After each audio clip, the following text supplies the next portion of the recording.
Hello, my name is Mark Boyer, and this is part 2 of explanation on my pamphlet of Occupy World and for a May Day general strike. And basically, a report should be done. To our knowledge, 700 and some odd cities are online for having a May Day strike happen or do something in their communities because it's the springtime, and it's a much better time to do a strike, okay? And if they've forgotten about us, then we haven't forgotten about the fact that we're trying to get a motion through. Okay, the Occupy movement wants to change everything, and that's exactly what's being offered with this proposal.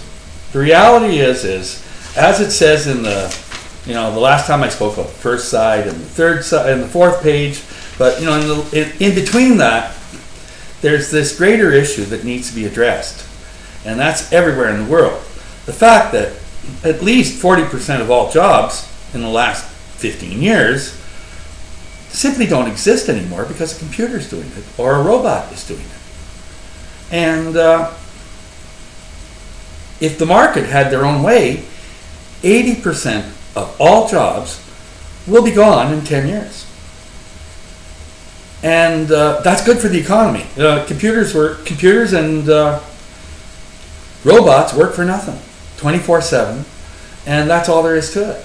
Now the reality is authority are sucked into the reality that this is true, this happens, and they're calling us worthless eaters, okay? Because they don't have a job for us, okay? A job is what everybody seems to think is their cure. And 80% of humanity really doesn't have a job in the very near future. And somehow we're supposed to fight for the last job, for the lowest wage, and each other. Because without a job, you're worthless, okay? You're worthless. You're worthless. You're a worthless eater if you don't have a job. Well, this is their attitude because that's the way the market economy works. Now, the reality is when 80% of people have no work, that's called the leisure state. It's an essential element at returning paradise on earth. But exactly as the prophecy, they're consumed by the spirit of death, and they're trying to kill us off. And it's worse than that. The third and fourth generation of a curse of the second commandment are stuck in a spirit of death, and they'd rather kill us through a World War II scenario, nuclear war that's going to start off with a 2 Thessalonians 2 scenario, which is this guy who's the lawless one, the Obama nation that causes desolation, who is in a place where he doesn't belong. That's a Matthew 24 thing. But this guy, the lawless one, will perform all kinds of fraudulent miracles and wondrous signs, HARP and Project Booby, that will suck in all these people who believe a lie and delight in wickedness and will be destroyed when my Jesus Christ returns in a cloud, with all his angels, and destroys all those who hate him to the glorious freedom of all those who love him. Sounds like a good plan to me. Yep, sounds like it's necessary. So let's push some buttons, okay? And that's what I'm doing. Bottom line is, that's just the way it is. Now the reality is we, the people, the only way we can show that we can accept a life of leisure is workers of the world, relax. Just don't go to work. Apparently, if you protest now in the United States, they can throw you in jail indefinitely forever. But can they throw you in jail for having a barbecue in your backyard with your family and friends and your neighbors instead of going to work? Come on, think about it. We're supposed to have a way to conquer with love. And obviously that's not done with a revolution where we pick up guns and start shooting our politicians. It's just not the way it's done. You can't conquer with love. And basically, what I'm doing is with this world amnesty world amnesty. Let's shake your head. Okay? The reality is if we don't offer our leaders and authority amnesty in return to going back to true constitutional law, it'll never happen. Because as soon as they go back to true constitutional law, they'd have to throw themselves into jail. That's real. And it's not going to happen unless we offer amnesty. Now, by offering amnesty, we literally are outlining the Lord's Prayer. Okay? The Lord's Prayer says we must forgive our trespassers in order to be forgiven our trespasses. And in this way we'll be delivered from our hour of evil of a 2 Thessalonians 2 scenario. And that's what I have outlined in what's called my petition with Parliament, which I filed yesterday. And that's part 2 of part 2. Now, let's talk about part 2 of part 2, which is a petition that I got signed. And this petition was inspired by a guy called David McGuinty, an MP in Ottawa, who points out that the average Joe just simply can't ask a question from anyone, the higher ups in government. You have to bring it through your MP and word it in this specific way with all these clauses.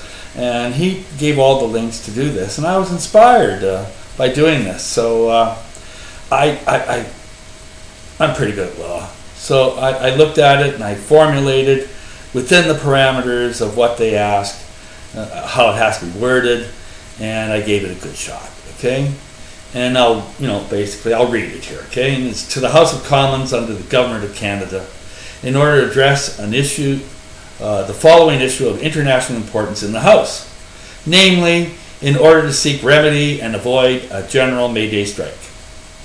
Now, according to their rules, 45 days after this lands, they have to bring this up in the House. And that brings it up the day before the May Day strike. Isn't that cool?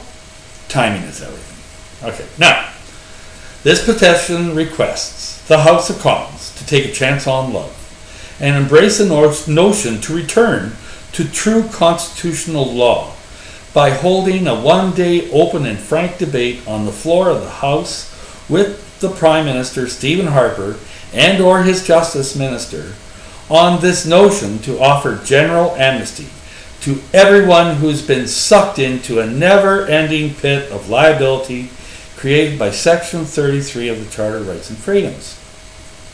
This offer is in order to fulfill the hope of the Lord's Prayer of creating an opportunity to have our trespasses forgiven, as well as forgive our trespassors, in order to deliver us from an ever-increasing and imminent threat of evil, as outlined in 2 Thessalonians 2.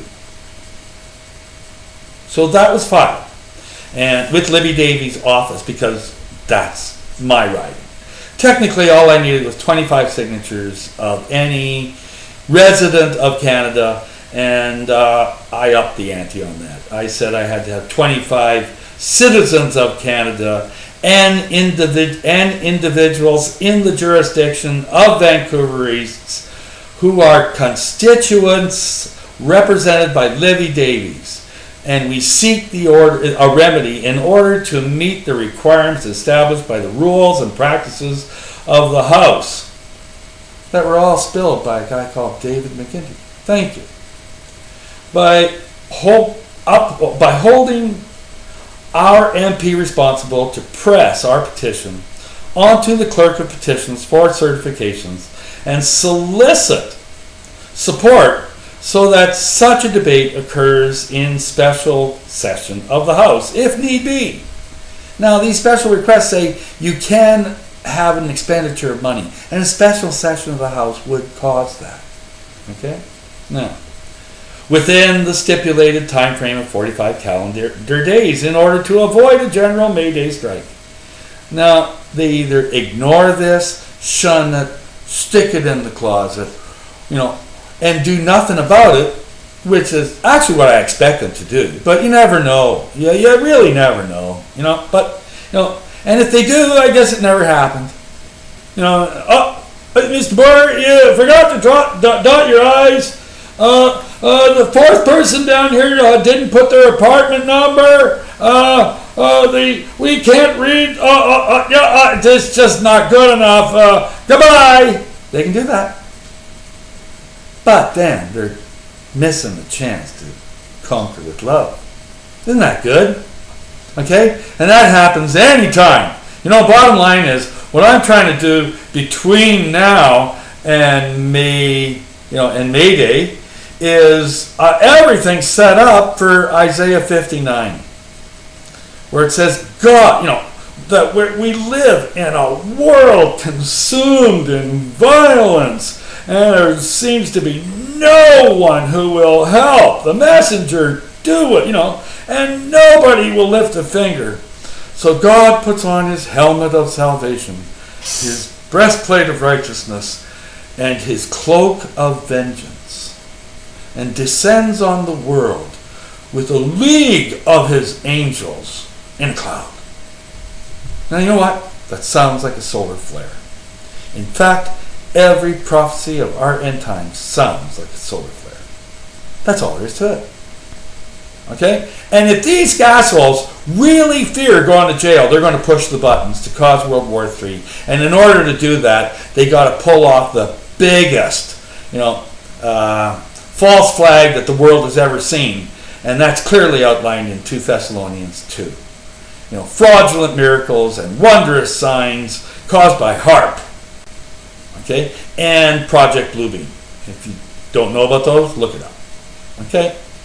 That's all there is to it. And if they insist that they hate God, which is the second commandment, he promises to punish all those who hate God.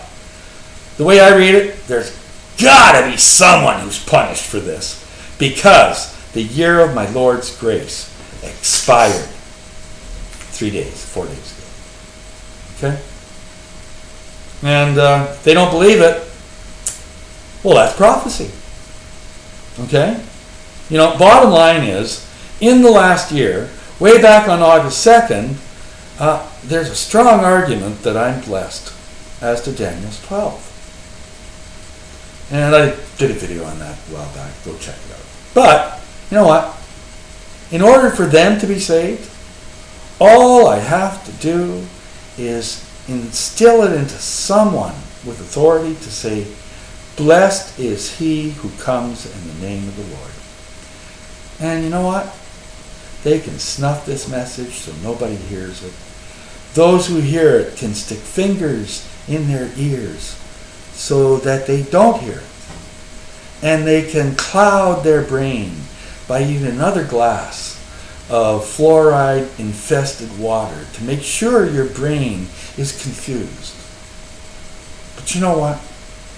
As to Romans 11, or at the end of Romans 10 into 11, it says there that, how can they not know when they haven't been given the message?